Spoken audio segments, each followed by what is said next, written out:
काव्यांगण प्रेमाचा गुलकंद. बागेतुनी वा बाजारातुनी कुठून तरी त्याने गुलाब पुष्पे आणून द्यावीत तिजला नियमाने. कशास सांगू प्रेम तयाचे तिजवरती होते. तुम्हीच उकला बिंग यातले काय असावे ते. गुलाब कसले प्रेमपत्रिका लाल गुलाबी त्या. लाल अक्षरे जणू लिहिलेल्या पाठपोट नुसत्या. प्रेमदेवता प्रसन्न होई या नैवेद्याने. प्रेमाचे हे मार्ग गुलाबी जाणती नवतरणे. कधी न त्याचा ती अवमानी फुलता नजराना. परीन सोडला तिने आपुला कधीही मुग्धपणा. या मौनातच त्यास वाटले अर्थ असे खोल. तोही कशाला प्रगट करी मग मनातले बोल. अशा तऱ्हेने मास लोटले पुरेपूर सात. खंडन पडला कधी तयाच्या नाजूक रतिबात. अखेर थकला ढळली त्याची प्रेम तपश्चर्या. रंग दिसेना खुलावयाचा तिची शांतचर्या. धडा मनाचा करून शेवटी म्हणे तिला देवी. दुजी आणखी विशेषणे तो गोंडस तिज लावी. बांधित आलो पूजा मी तुझ आजवरी रोज. तरी न उमगशी अजुनी कसे तू भक्तांचे काज. गेंद गुलाबी मुसमुसणारे तुला अर्पिलेले. सांग तरी सुंदरी फुकट का ते सगळे गेले. तोच ओरडुनी त्यास म्हणे ती आळ वृथा हा की. एकही न पाकळी दवडली तुम्ही दिल्यापैकी. असे बोलुनी त्याच पावली आत जाय रमणी.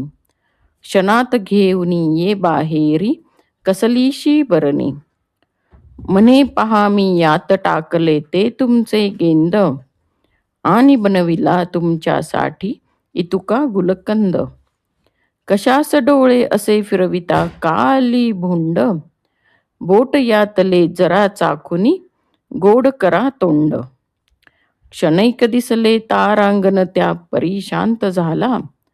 तसाच बरणी आणि घेऊनी खांद्यावरी आला. प्रेमापायी भरला बोले भुर्दंड न थोडा. प्रेमा लाभ नच गुलकंद तरी कशास हा दवडा. याच औषधावरी पुढे तो कसा तरी जगला. हृदय थांबुनी कधीच ना तरी तो असता खपला. तोंड आंबले असेल ज्यांचे प्रेम निराशेने. प्रेमाचा गुलकंद तयांनी चाटुनी हा बघणे. प्रेमाचा गुलकंद ही कविता केशव कुमार म्हणजेच प्र. के. अत्रे यांनी लिहिलेली आहे. कवीने या कवितेत प्रेयसीला देवता स्वरूप मानून तिची पूजा बांधणाऱ्या स्वप्नाळ वृत्तीच्या तरुणाच्या प्रेमातील विनोदीपणा चित्रित केला आहे. अशी ही विनोदी कविता आहे. बागेतुनी वा बाजारातुनी कुठून तरी त्याने गुलाब पुष्पे आणून द्यावीत तिजला नियमाने. या कडव्याचा अर्थ आहे बागेतून किंवा बाजारातून कुठून तरी एक प्रियकर आपल्या प्रेयसीला गुलाब पुष्पे म्हणजेच गुलाबाची फुले नियमाने आणून देतो. कशास सांगू प्रेमतयाचे तिजवरती होते.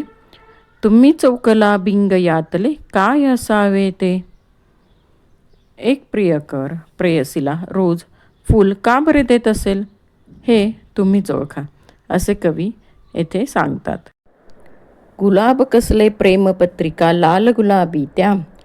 लाल अक्षरे जणू लिहिलेल्या पाठपोट नुसत्या. कवी इथे सांगतात की गुलाब कसले ते त्या तर प्रेमपत्रिकाच होत्या. गुलाबाच्या पाकळ्या लाल गुलाबी असतात म्हणजेच गुलाब नव्हतेच ते. त्या प्रेमपत्रिका दोन्ही बाजूंनी लिहिलेल्या होत्या. प्रेमदेवता प्रसन्न होई या नैवेद्याने. प्रेमाचे हे मार्ग गुलाबी जाणती नवतरणे. प्रेमदेवता म्हणजेच प्रेयसी. इथे प्रेयसीला देवता म्हणून संबोधले आहे आणि ही देवता, ही प्रेयसी या नैवेद्याने म्हणजे रोज फूल दिल्याने प्रसन्न व्हायची. आणि असे हे प्रेमाचे मार्ग तरुण मुलांना बरोबर माहीत असतात. कधी न त्याचा ती अवमानी, फुलता नजराना, परीन सोडला तिने आपुला, कधीही मुग्धपणा. कधीही तिने ते फूल तो रोज देत होता, ते कधीच नाकारले नाही. म्हणजे रोज गुलाबाचे फूल ती घेतच राहिली. परंतु तिने कधीच आपले मौन म्हणजेच शांतपणा सोडला नाही. म्हणजे ती त्याला काहीही बोलली नाही. या मौनातच त्यास वाटले अर्थ असे खोल, तोही कशाला प्रगट करी मग मनातले बोल. अशा या मौनामुळे म्हणजेच काहीही न बोलल्यामुळे त्याला वाटले तिच्या मनात आपल्याबद्दल प्रेम आहे. त्यामुळे त्यानेही कधीच तिच्याबद्दल असलेले प्रेम तिच्याजवळ व्यक्त केले नाही. तिला काहीच बोलला नाही. अशा तऱ्हेने मास लोटले पुरेपूर सात, खंड न पडला कधी तयाच्या नाजूक रतिबात. अशा प्रकारे 7 महिने तो तिला गुलाबाचे फूल देतच राहिला आणि त्यात कधीही खंड पडला नाही. म्हणजे त्याने रोज रतिबाप्रमाणे, आता इथे रतीब म्हणजे एखादी गोष्ट दररोज देणे, जसे की दूध, पेपर, त्याप्रमाणे फूल तिला देत राहिला. अखेर थकला, ढळली त्याची प्रेम तपश्चर्या, रंग दिसेना खुलावयाचा तिची शांतचर्या.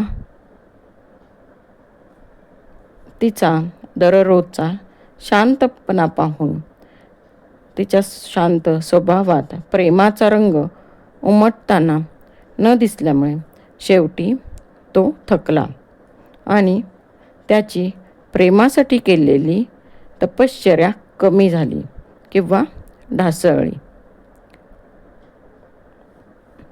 धडा मनाचा करुणी शेवटी, म्हणे तिला देवी, दुजी आणखी विशेषणे तो गोंडस तिज लावी. मग आता शेवटी त्यांनी काय केलं की शेवटी मनाचा निश्चय करून तो तिला बोलला देवी, आणि अजूनही त्याने प्रेमळ शब्द त्यास जोडले. बांधित आलो पूजा मी तुझ आजवरी रोज, तरी नव मग कशी अजूनी कसे तू भक्तांचे काज. आणि म्हणाला की देवी, मी तुझी रोज पूजा करत आलो आणि तुला फुले दिले, तरी तू तुझ्या भक्ताच्या मनातलं कसे काय बरं ओळखलं नाहीस. या कडव्यात प्रियकर स्वतःला भक्त मानत आहे आणि प्रेयसीला देवी म्हणून संबोधित आहे. गेंद गुलाबी मुसमुसणारे तुला अर्पिलेले, सांग तरी सुंदरी फुकट का ते सगळे गेले. पुढे तो विचारतो, हे सुंदरी, तुला मी सुंदर असे गुलाबी फुले, गुलाब पुष्पे अर्पण केली आहेत आणि तू काहीच बोलत नसल्यामुळे ते सगळे फुकट गेले का. तोच ओरडुनी त्यास म्हणे ती, आळ रुथा हा की, एकही न पाकळी दवडली तुम्ही दिल्यापैकी. हे ऐकून तिला धक्काच बसला आणि ती ओरडून बोलली की उगीच आळ घेऊ नका, तुम्ही दिल्यापैकी एकही पाकळी वाया घालवली नाही. असे बोलूनी त्याच पावली आत जाय रमणी, क्षणात घेऊनी ये बाहेरी कसलीशी बरणी. असे बोलून ती रमणी म्हणजेच सुंदर अशी तरुणी आत गेली आणि क्षणातच हातात एक कसली तरी बरणी घेऊन बाहेर आली. म्हणे पहा मी यात टाकले ते तुमचे गेंद, आणि बनविला तुमच्यासाठी इतुका गुलकंद. आणि बोलली, पहा मी या बरणीत तुम्ही दिलेली फुले टाकली आणि तुमच्यासाठी मी इतका गुलकंद बनविला आहे. आता हे ऐकून पुढं काय झालं? कशास डोळे असे फिरविता, का आली भोंड, बोट यातले जरा चाकुनी, गोड करा तोंड. तो गुलकंद पाहून त्याला भोंड म्हणजेच भोवळ आली. म्हणून ती तरुणी त्यास विचारते, डोळे असे का फिरविता? तुम्हाला भोवळ म्हणजे चक्कर आली का? आणि हा गुलकंद जरा बोटाने चाखून तोंड गोड करा. इथे त्याच्या प्रेमाच्या भावना समजून न घेता तिने दिलेल्या फुलांचा गुलकंद बनविलेला पाहून त्याचे डोकेच गरगरायला लागले. क्षणैक दिसले तारांगण त्या परी शांत झाला, तसाच बरणी आणि घेऊनी खांद्यावर आला. एका क्षणाला तारांगण दिसले म्हणजे त्याला धक्का बसला, पण थोड्या वेळातच तो सावरला आणि शांत झाला आणि ती बरणी खांद्यावर घेऊन तो आला. प्रेमापायी भरला बोले भुर्दंड न थोडा, प्रेमाला बनच गुलकंद तरी कशास हा दवडा. आणि पुढे बोलला, प्रेमासाठी एवढा भुर्दंड भरला म्हणजेच पैसे वाया घालवले, वेळ वाया घालवला आणि आता प्रेम तर नाही मिळाले, पण मग गुलकंद तरी कशाला सोडायचा. याच औषधावरी पुढे तो कसा तरी जगला, हृदय थांबुनी कधीच ना तरी तो असता खपला. याच औषधावरी म्हणजेच याच गुलकंदावर पुढे तो कसा तरी जगला, नाहीतर त्याचं हृदय थांबून कधीच गतप्राण झाला असता. तोंड आंबले असेल ज्यांचे प्रेम निराशेने, प्रेमाचा गुलकंद तयांनी चाटुनी हा बघणे. सर्वात शेवटी कवी मिश्किलपणे असा सल्ला देतात की ज्या तरुणांची प्रेमनिराशा झाली आहे त्यांनी हा प्रेमाचा गुलकंद चाटून तरी बघा. अशी ही विनोदी कविता कवी प्र के अत्रे म्हणजेच केशव कुमार यांनी लिहिलेली आहे, जी कविता वाचणाऱ्याच्या चेहऱ्यावर नक्कीच हास्य फुलविते.